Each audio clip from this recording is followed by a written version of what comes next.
いつか以降全生命もみとみかいたく.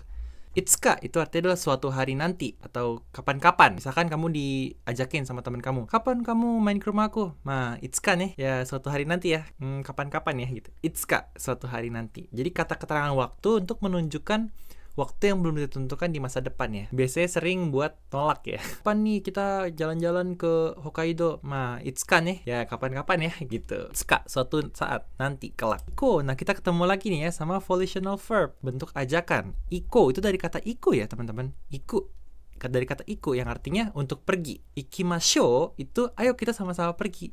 Iko itu bentuk biasanya atau bentuk futsuke-nya. Jadi kalau misalkan bilang sama teman kamu, ayo kita sama-sama pergi yuk, iko gitu. Tapi kalau ikimasho itu lebih formal ya, lebih tene. Jadi ikimasho kalau ngomongnya sama senpai misalkan, ikimasho senpai.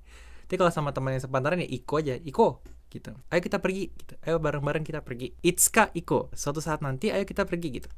Pergi kemana nih? Itsuka iko. Ya berhenti doang sih sebenarnya sampai sini ya kalimatnya ya kalau aku artiin di lirik ini. Itsuka iko. Terus dia masuk ke kalimat selanjutnya ya teman-teman. Zen seimei mo mito mikaitaku. Zen, seimei. Nah ini ada dua ya. Kotaknya di sini kan dipisah nih. Zen sama seimei ya. Zen itu artinya tuh seluruh ya teman-teman. Seluruh, semuanya. Misalkan zenbu. Bu itu kan bagian ya. Zen itu semua, jadi semua bagian. Zenbu, kanzen ni, bener-bener full semuanya gitu. Kanzen ni owarimashita, udah bener-bener semuanya selesai gitu. Jadi zen ini adalah kanji yang sering banget dipakai, yang artinya adalah semua, seluruh atau keseluruhan. Zein, ing itu kan artinya member ya atau orang. Zein berarti semua member. Sini zen apa? Zen seimei. Seimei itu artinya kehidupan ya teman-teman. Seimei, kehidupan. Ada manusia, ada tumbuhan, ada hewan. Itu kita bisa bilang seimei ya, seimei. Zen seimei artinya adalah seluruh kehidupan. Makanya di sini artinya seluruh kehidupan ya teman-teman, seluruh kehidupan gitu. Zen seimei. Mo itu bisa diartikan juga ya, atau juga bisa digunakan sebagai penekanan. Bahkan zen seimei mo, bahkan zen seimei mo, bahkan seluruh kehidupan. Mito itu artinya adalah belum sampai, belum tercapai. Kalau misalkan jeli ya di sini kan kanjinya to ya. Kalau kita udah sampai ke suatu tempat, kita bisa bilang tochaku shimashita. Aku sudah sampai. Tochaku desu. Tochaku shimashita. Nah, ini kanjinya si to itu ya. Mi itu sendiri artinya belum sampai. Mito. Misalkan yang pakai mi lagi apa? Misalkan mimang. Misalkan 20 sai mimang arukodo wa kau koto wa dekimasen. Jadi kalau misalkan kamu masih di bawah 20 tahun, kamu nggak bisa beli alkohol. Tengah mijuku. Misalkan ada buah nih. Juku itu tuh artinya matang. Mijuku berarti belum matang. Jadi belum ya teman-teman. Belum. To itu bisa diartikan sampai, at last, finally. Jadi belum sampai. Belum sampai pada akhir. Belum sampai. Mito. Zenseimei mo mito. Mikaitaku. Mito terus mikaitaku juga. Jadi udah mito, mikaitaku. Mikaitaku tuh apa? Kaitaku itu tuh kayak eksplorasi ya atau pengembangan. Misalkan belum dikembangkan bisa ya. Jadi tapi bisa juga artinya untuk menemukan sesuatu ya. Menemukan sesuatu dalam artian misalkan kalian bekerja sebagai sales ya. Kalau kalian nemuin jalan untuk menjual produk kalian ke customer baru, itu bisa dibilang juga kaitaku ya, teman-teman. Kaitaku. Kaitaku ho mitsukarana itu ikenai. Tapi juga bisa diartikan jelajah, terjamah. Misalkan ada tanah nih punya nenek moyang kita. Kalau kita mau nanam padi, mau mengolah tanah itu, mengolah ya, mengembangkan tanah itu, kita juga bisa bilang kaitaku ya. Sono tochi o kaitaku suru. Tanah itu bakalan aku kaitaku, bakalan aku kembangkan. Mi kaitaku berarti belum dikembangkan, belum dijelajahi, belum terjamah gitu ya teman-teman. Jadi seluruh kehidupanmu, zenseimei mo, belum sampai, bahkan belum menjamah gitu. Itsuka iko zenseimei mo mito mikaitaku. No-nya belum dibaca ya. No-nya itu kayak sedikit doang dibaca nih. Coba ya kita putar ya.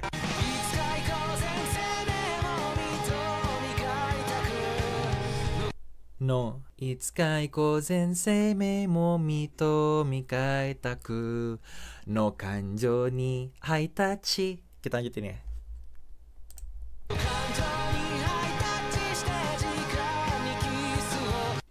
Kanjo ni high touch shite jika ni kisu wo. Kanjo itu artinya adalah emosi ya teman-teman, atau perasaan. Kanjo no nai I am sorry. Kalau kalian tahu lagu ya Pretender ya, kanjo no nai, nggak ada perasaan I am sorry. Jadi ngomong sorry tapi kayak nggak ada perasaannya gitu. Kanjo no nai I am sorry gitu. Nah kanjo itu bisa diartikan sebagai perasaan atau emosi. Emosi ini terhadap emosi ya, mau diapain nih, mau di terhadap emosi ya, menuju si emosi ke emosi ini diapain? Di high touch.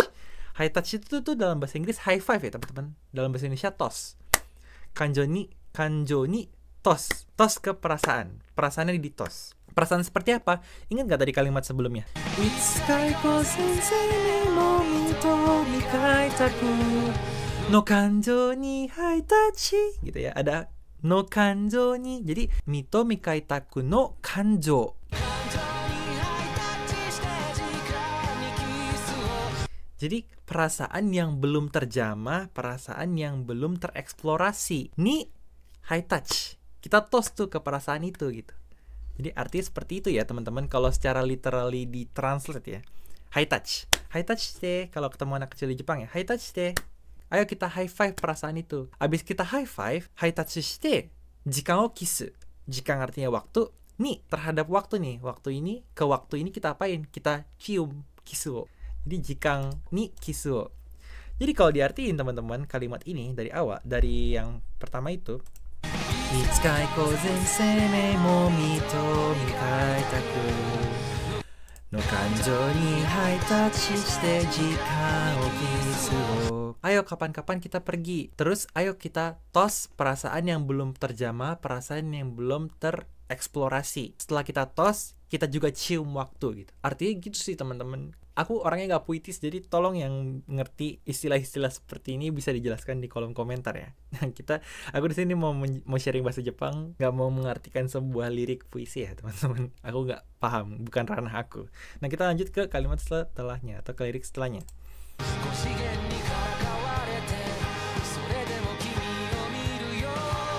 Gojigen ni karakawarete, soredemo kimi o miru yo.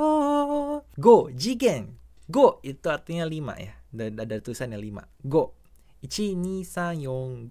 1, 2, 3, 4, 5 ya teman-teman. Go. Jigen itu artinya dimensi. Jadi nijigen itu 2 dimensi. Sanjigen itu artinya 3 dimensi. Gojigen artinya 5 dimensi. Di sini dia mau berusaha hiperbola ya teman-teman. Kita sendiri nggak tahu ya 5 dimensi itu seperti apa.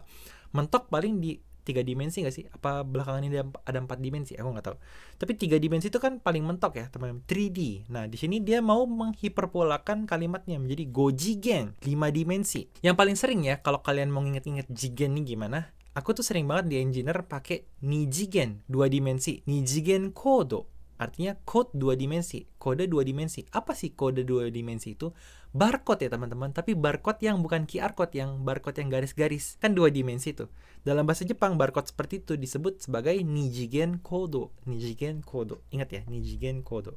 Kalau kalian misalkan kerja di factory atau di pabrik, biasanya tuh pakai nijigen kodo. Pecit, di scan-scan ya, nijigen kodonya. Gitu. Gojigen ni.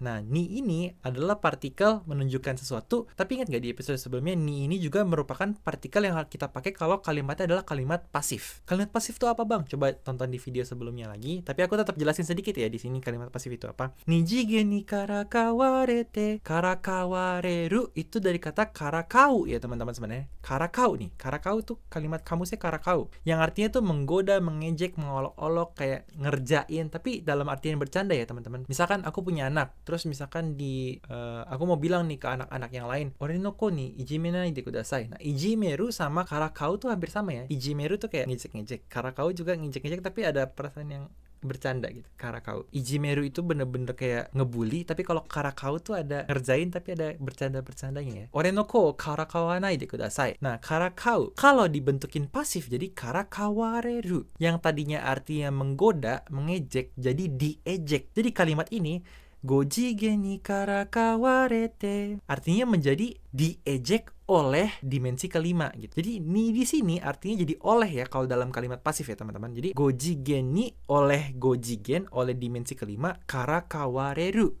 diejek. Yang tadinya karakau mengejek, karakawareru diejek. Diejek oleh dimensi kelima gitu ya. Terus abis diejek apa nih? Soredemo kimi o miru yo. Soredemo, meskipun diejek, meskipun begitu. Begitu apa? Meskipun diejek ya. Meskipun diejek, soredemo kimi o miru yo. Meskipun diejek, kimi itu artinya kamu, kimi wo berarti kamunya mau diapa-apain nih? Dimiru ya, dilihat. Kimi o miru yo. Meskipun aku diejek sama dimensi kelima, aku tetap melihat kamu loh. Mata aku tetap tertuju pada kamu loh. Kayak gitu ya, teman-teman. Kalau diartiin keseluruhan dari kalimat ini. Nah, kita lanjutin ke kalimat berikutnya. Mata hajimemashite no aizu wo kimeyo. Mata itu bisa diartiin mari, bisa diartiin lagi, bisa diartiin kembali ya. Misalkan kalau yang diartiinnya lagi ya teman-teman, mata aimashou gitu. Ayo kita ketemu lagi kapan-kapan. Misalkan kalian habis main sama teman kalian, pas udah mau pisah, pas udah mau pulang, teman kalian bilang, mata sobo gitu. Ayo kita main lagi gitu. Jadi bisa diartiin lagi ya, main kembali gitu. Mata yang juga itu misalkan, mata wa aku cantik, mata wa aku pinter gitu. Aku pinter dan aku juga cantik gitu. Jadi mata juga bisa berarti juga ya, teman-teman. Seperti juga lagi kembali. Nah, di sini artinya apa? Mata ini artinya lebih ke kembali atau lagi ya, teman-teman. Mata hajimemashite no aizu wo kimeyo. Jadi hajimemashite no aizu wo itu udah pernah di kimeru. Nah, makanya di sini dibilang mata ya. Jadi mata kimeyo. Apa yang di kimeyo? Hajimemashite no aizu. Hajimemashite itu apa? Salam perkenalan ya, teman-teman. Pertama kali kalian kenalan sama orang Jepang, itu bilangnya hajimemashite. Hajimemashite itu bagian dari kata hajimeru ya, teman-teman. Hajimaru itu adalah awalan. Hajimemashite artinya halo, salam kenal gitu ya. Hajimemashite, salam kenal. Senang bertemu dengan Anda, salam kenal. Hajimemashite no itu partikel kepemilikan. Kepemilikan siapa? Kepemilikan si hajimemashite ya. Hajimemashite no aizu. Aizu itu tuh kayak sinyal ya, kode ya teman-teman, sinyal, kode isyarat. Mata isyarat hajimemashite, mata isyarat kita akan bertemu, sinyal kita akan bertemu gitu ya.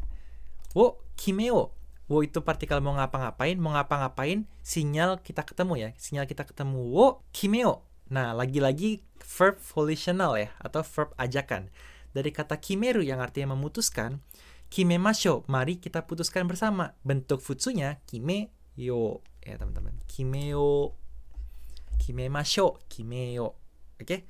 Aizu ini tuh sinyal seperti apa sih ya? Sinyal aja ya teman-teman. Ada lagi misalkan di lagu yang aku suka, lagunya Mrs. Green Apple ya, yang Natsu ga hajimata aizu ga shita. Natsu ga hajimata, summer musim panas sudah mulai.